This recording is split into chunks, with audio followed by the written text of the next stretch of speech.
So, hello everyone, welcome back to our channel and the series of geography class ninth. So, today we will be dealing with the second physical feature of India, which is the Northern Plains, which is actually the lifeline of India. जो सबसे ज़्यादा agricultural belt है या जहाँ पर green revolution successful हुआ था, जहाँ पर सबसे ज़्यादा वीट राइस की जो प्रोडक्टिविटी है वो इसी एरिया में है। ओवर पॉपुलेशन भी इसी एरिया में है, दिल्ली एनसीआर और you can say that the Punjab से लेकर जो असम तक पूरा ये एरिया फैला हुआ है। आप देख सकते हैं स्क्रीन पर जो भी पूरा ग्रीन पार्ट है that is your northern plains. That is why it is known as life line of India और you can say that the life line plains India's northern heartland.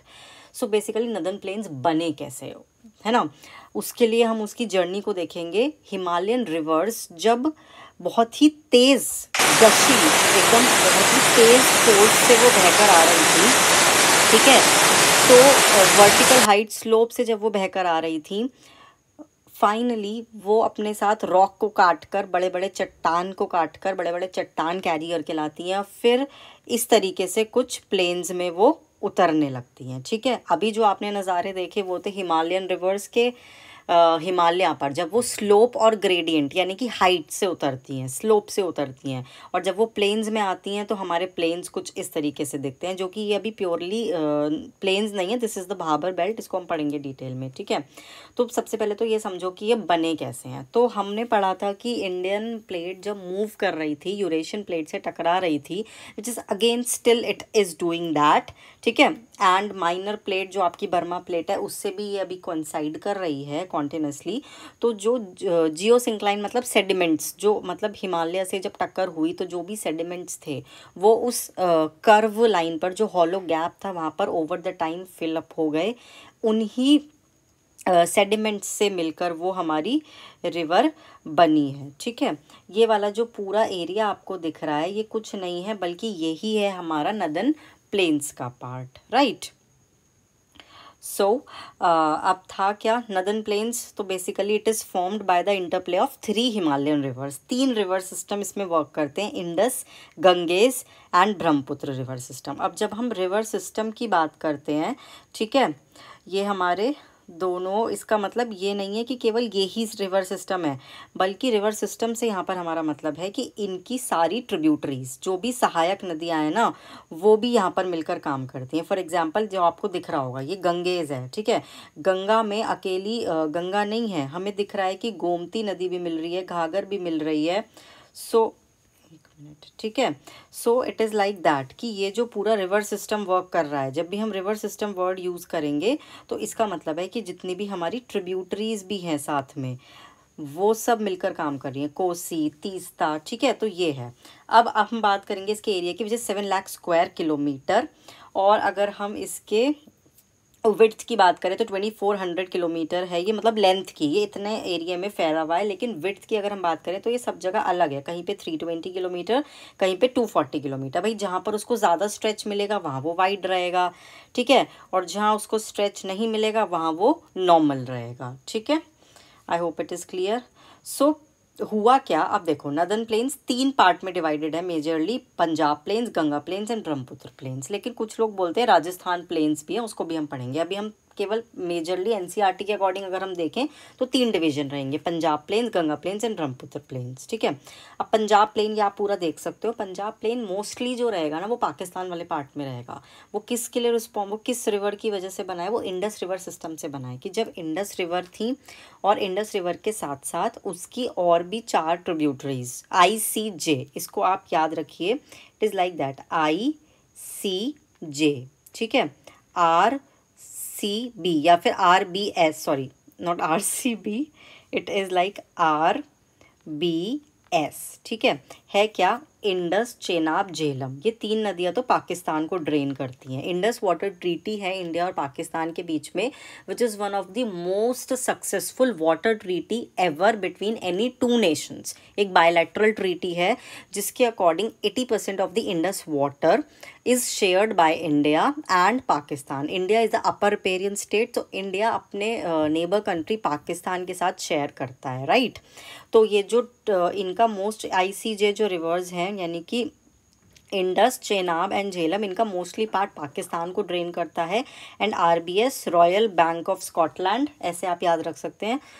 Ravi, Beas and Sutlej, ये हमारे India में ज़्यादातर drain करती हैं। ठीक है, तो जो आप पंजाब वाला पार्ट देखेंगे ना, पंजाब हिमाचल वाला, मेजरली पंजाब वाला पार्ट वो आरबीएस वाले रिवर्स में ही रहेगा। ठीक है, सो मैं एक बार इसको रिमूव कर देती हूँ। Where is the eraser, I think there is some glitch, आप इसको जरा समझ लीजिए। अभी ये पूरा मैप आपके सामने है। ठीक है, अब देखो है क्या, एक चीज़ होती है दोआब। दोआब मीन्स, दो मीन्स टू एंड आप मीन्स वाटर। ठीक है, तो जैसे पंजाब वर्ड है ना, पंज मीन्स 5, ठीक है, पंजा इट्स 5 एंड आप मीन्स वाटर, मतलब 5 रिवर्स के कलेक्शन से पंजाब बना है। सिमिलरली दोआब मतलब होता है 2 रिवर्स के बीच का रीजन। ये 2 रिवर्स है ना, इनके बीच का जो ये रीजन है दैट इज़ योर दोआब। ठीक है, रेचना दोआब, सिंध सागर दोआब, ये सब पूरा इंडस वाटर रिवर सिस्टम के थ्रू बना है, पंजाब प्लेन्स का पार्ट है। ठीक है, अब हम देखेंगे Ganga plains, middle Ganga plains और द गंगा प्लेन्स में 2 रहेंगे आपके। देखो ये upper Ganga plains, middle Ganga plains और ये लोअर गंगा प्लेन। ठीक है, अभी है क्या कि गंगा सबसे बड़ा आई थिंक गंगा प्लेन ही रहता है। गंगा प्लेन काफ़ी एरिया में फैला हुआ है, कई स्टेट्स में फैला हुआ है। यूपी, बिहार, दिल्ली में है आपका, Delhi NCR. Delhi is basically और यमुना गंगा दोआब वाला रीजन, यमुना आती है दिल्ली में पूरा। ठीक है, और हरियाणा, कुछ पार्ट राजस्थान का भी आता है, एमपी का पार्ट आता है समवॉट। तो ये पूरा आपका गंगा ब्रह्मपुत्र मतलब, और नेक्स्ट है आपका ब्रह्मपुत्र प्लेन्स। ठीक है, तो ये आपको क्लियर हो जाएगा। तो ये 3 है। अब कुछ लोग बोलते हैं कि yes Rajasthan plain is also one of the responsible. Rajasthan plain आया कैसे? राजस्थान प्लेन जो आया है ना, वो इंदिरा गांधी कैनाल की वजह से यहाँ पर सक्सेसफुल हो पाया है। कि देखो जहाँ पे सतलज रिवर एंटर करती है ना, जब हिमाचल से पंजाब में वो एंटर करती है, आपको पता है सतलज एक ट्रांस बाउंड्री रिवर है। ट्रांस बाउंड्री रिवर क्या होता है हम नेक्स्ट चैप्टर में पढ़ेंगे। जो दूसरी कंट्री से आती है। सतलज का ओरिजिन, सतलज और इंडस जो 2 नदियां हैं, या इनफैक्ट ब्रह्मपुत्र भी, ये इंडियन ओरिजिन नहीं है।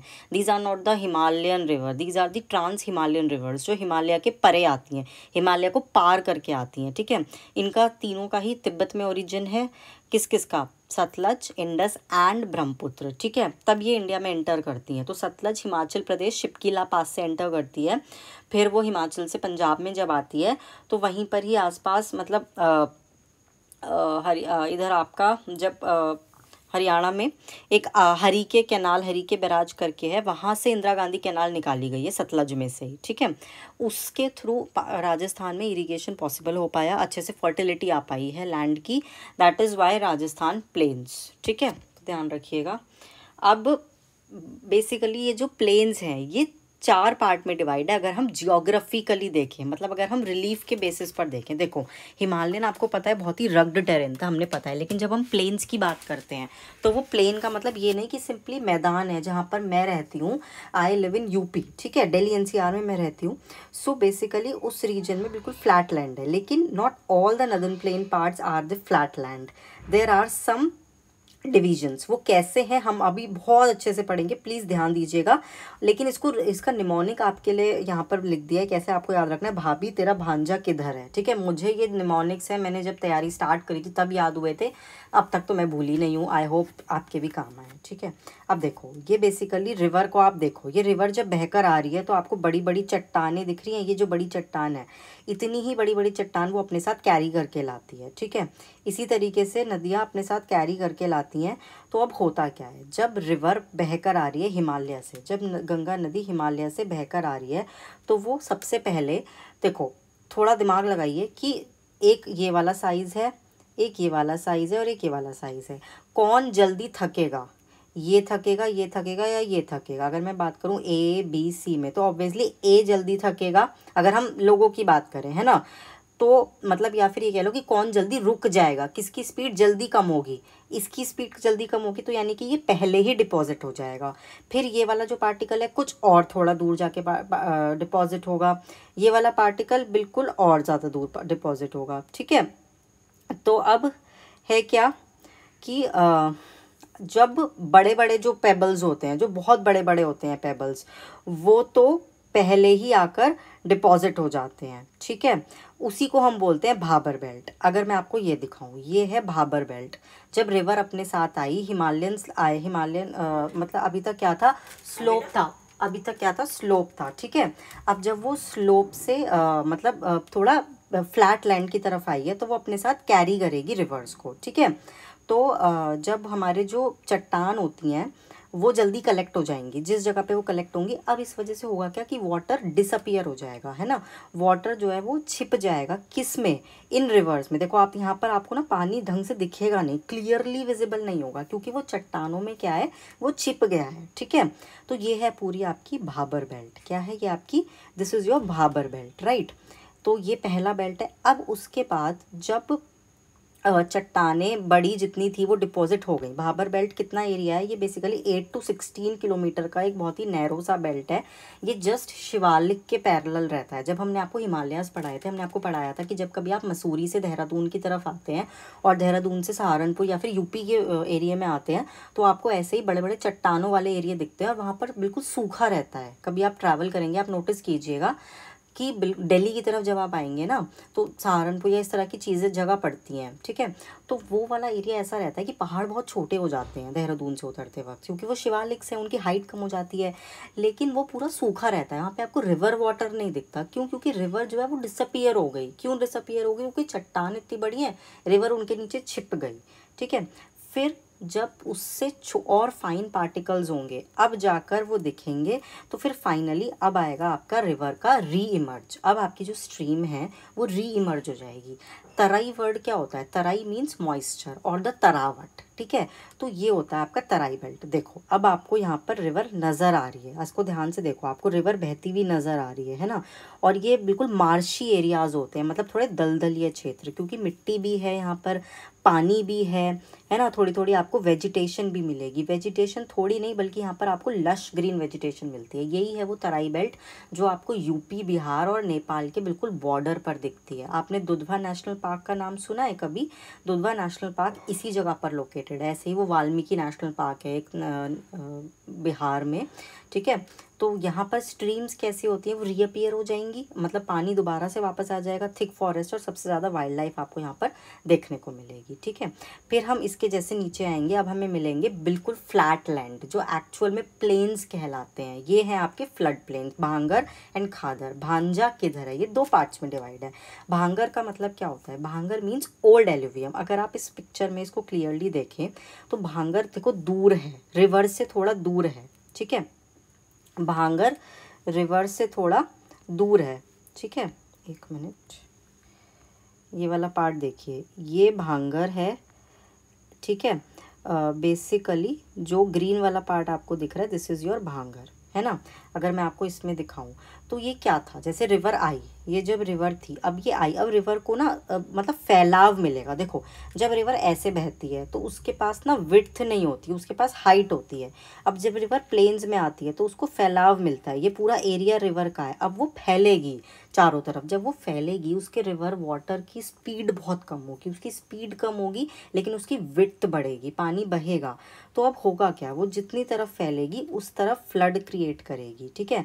अब जिन जगहों से वो चली गई है, दूर चली गई है जिन जगहों से, वो क्या कहलाएंगे? भांगर, मतलब ओल्ड एल्यूवियम।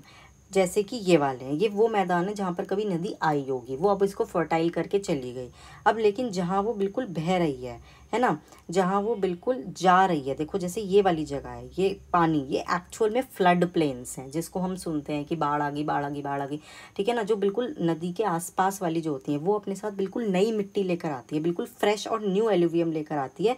वो रीजन होती है आपके खादर बेल्ट, ठीक है। ये वाला पार्ट होता है आपका खादर बेल्ट। तो उसको आप अच्छे से रिवाइज कर लीजिए। भांगर belt is your old alluvium, और इसी रीजन में कुछ ऐसे कैल्सेरियस नोड्यूल होते हैं, कैल्शियम रिच, जिनको हम बोलते हैं आपका कंकड़, ठीक है। And khadar is your new alluvium belt, जो बिल्कुल फ्रेशली, बिल्कुल फाइन सॉइल ऑफ रिवर की जो होती है, ठीक है। तो ये होती है आपकी खादर बेल्ट और ये होती है आपकी न्यू एलुवियल, ठीक है। अब क्योंकि हमारे यूपी, बिहार ये और ये दिल्ली एनसीआर, ये सब रीजन में एलुवियम सॉइल आती है। Alluvial soil is responsible for good productivity in agriculture. इसीलिए क्या होता है कि यहाँ पर पॉपुलेशन इतनी ज़्यादा है, कंस्ट्रक्शन करना हमारे यहाँ बहुत ज़्यादा आसान हो जाता है, इजीली लैंड अवेलेबल है बहुत सारी, that is Y population outburst हो गई है। मेडिकल फैसिलिटीज़ भी प्रोवाइड करना आसान हो जाता है क्योंकि रिलीफ कोई मतलब बैरियर नहीं है ना, that is Y. So this was all about your northern plains. ये फटाफट से आप समरी देख लीजिए।